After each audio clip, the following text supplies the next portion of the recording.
Hello and welcome back for another chapter of Charlotte's Web. We're picking up now at chapter 5. Charlotte.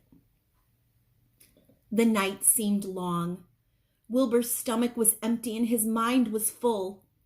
And when your stomach is empty and your mind is full, it's always hard to sleep. A dozen times during the night, Wilbur woke and stared into the blackness, listening to the sounds and trying to figure out what time it was. The barn was never perfectly quiet. Even at midnight, there was usually something stirring. The first time he woke, he heard Templeton gnawing a hole in the grain bin. Templeton's teeth scraped loudly against the wood and made quite a racket. That crazy rat, thought Wilbur. Why does he have to stay up all night grinding his clashers and destroying people's property? Why can't he go to sleep like a decent animal? The second time Wilbur woke, he heard the goose turning on her nest and chuckling to herself. "What time is it?" whispered Wilbur to the goose. Probably about 11:30, said the goose. "Why aren't you asleep, Wilbur?" "Too many things on my mind," said Wilbur. "Well," said the goose, "that's not my trouble. I have nothing at all on my mind, but I have too many things under my behind. Have you ever tried to sleep while sitting on 8 eggs? "No," replied Wilbur. "I suppose it is uncomfortable." "How long does it take for a goose egg to hatch?" Approximately 30 days, all told," answered the goose. "But I cheat a little. On warm afternoons, I pull a little straw over my eggs and I go for a walk." Wilbur yawned and went back to sleep. In his dreams, he again heard the voice saying, "I'll be a friend to you. Go to sleep. You'll see me in the morning." About half an hour before dawn, Wilbur woke and listened. The barn was still dark. The sheep lay motionless. Even the goose was quiet. Overhead on the main floor, nothing stirred. The cows were resting. The horses dozed. Templeton had quit work and had gone off somewhere on an errand. The only sound was a light scraping noise from the rooftop where the weather vane was. And it swung back and forth. Wilbur loved the barn when it was like this, calm and quiet, waiting for light. Day is almost here, he thought. Through a small window, a faint gleam appeared. One by one, the stars went out. Wilbur could see the goose a few feet away. She sat with her head tucked under her wing. Then he could see the sheep and the lambs. The sky started to lighten. "Oh, beautiful day, it's here at last. Today I shall find my friend," he said. Wilbur looked everywhere. He searched his pen thoroughly. He examined every window ledge, stared up at the ceiling, but he saw nothing new. Finally, he decided he would have to speak up. He hated to break the lovely stillness of dawn by using his voice, but he couldn't think of any other way to locate the mysterious new friend who was now nowhere to be seen. So Wilbur cleared his throat. "Attention, please," he said in a loud, firm voice. "Will the party who addressed me at bedtime last night kindly make himself or herself known by giving an appropriate sign or signal?" Wilbur paused and listened. All the other animals lifted their heads and just stared at him. Wilbur blushed. He was determined to get in touch with his unknown friend. "Attention, please," he said again. "I will repeat the message. Will the party who addressed me at bedtime last night kindly speak up? Please tell me where you are if you are my friend." The sheep looked at each other with disgust. "Stop your nonsense, Wilbur," said the oldest sheep. "If you have a new friend here, you are probably disturbing his rest. And the quickest way to spoil a friendship is to wake somebody up in the morning before he is ready." "How can you be sure your friend is an early riser?" "I beg everyone's pardon," said Wilbur. "I didn't mean to be objectionable." He lay down meekly in the manure facing the floor. He didn't know it, but his friend was very near. And the old sheep was right. The friend was still asleep. Soon Lurvy appeared with slops for breakfast. Wilbur rushed out, ate everything in a hurry, and licked the trough. The sheep moved off down the lane. The gander waddled along behind them, pulling grass. And then, just as Wilbur was settling down for his morning nap, he heard again the thin voice that had addressed him the night before. "Salutations," said the voice. Wilbur jumped to his feet. What?" he said. "Salutations," repeated the voice. "What are they? And where are you?" asked Wilbur. Please tell me where you are and what are salutations?" "Salutations are greetings," said the voice.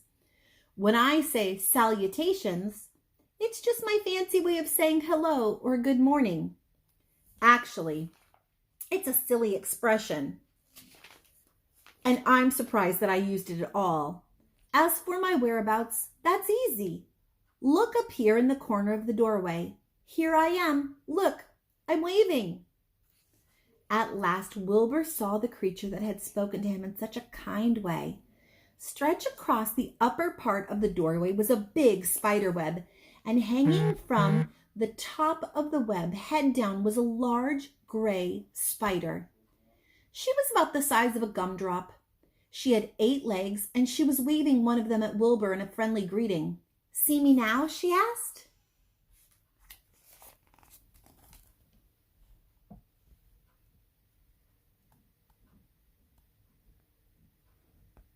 There's the web.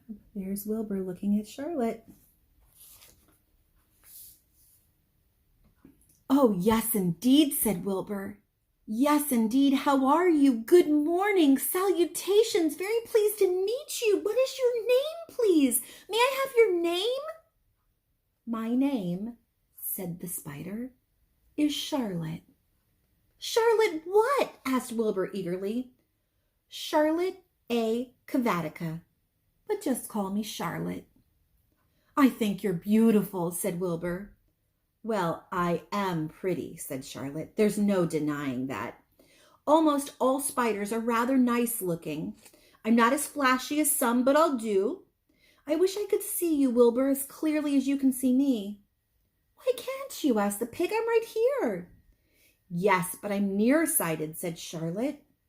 "I've always been dreadfully nearsighted. It's good in some ways, but not so good in others. Watch me wrap up this fly."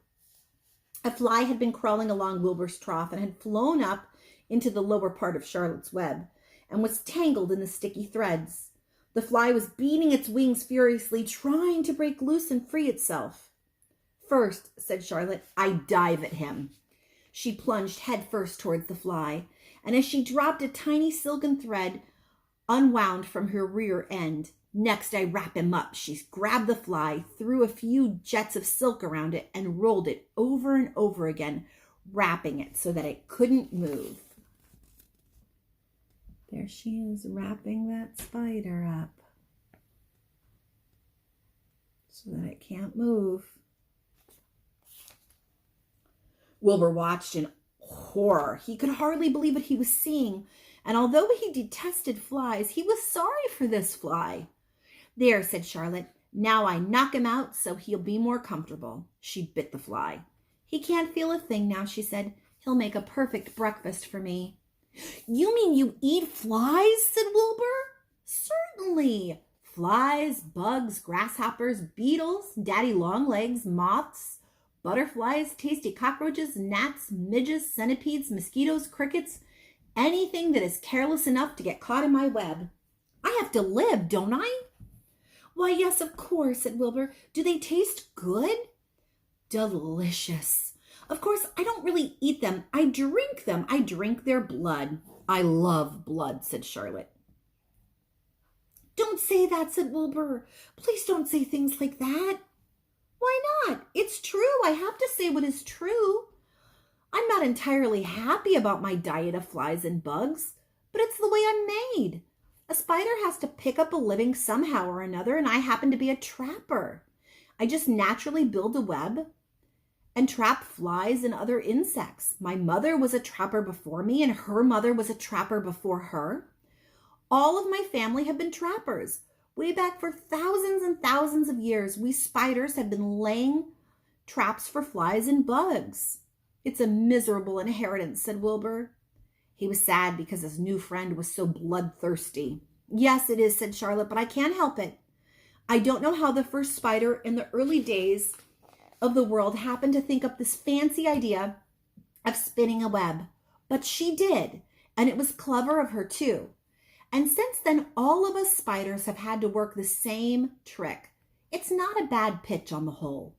It's cruel, said Wilbur, who did not intend to be argued out of his position.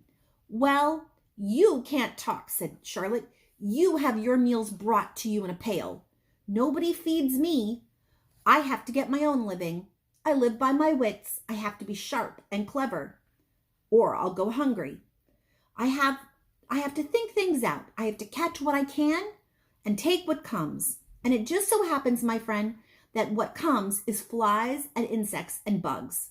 And furthermore, said Charlotte, do you realize that if I don't catch bugs and eat them, that bugs would increase and multiply and get so numerous that they would destroy the earth and wipe everything out? Really? Said Wilbur. I wouldn't want that to happen. Perhaps your web is a good thing after all.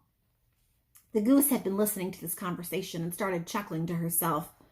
There are lots of things Wilbur doesn't know about life, she thought. He's really a very innocent little pig. He doesn't even know what's going to happen to him around Christmas time. He has no idea that Mr. Zuckerman and Lurvy are plotting to kill him.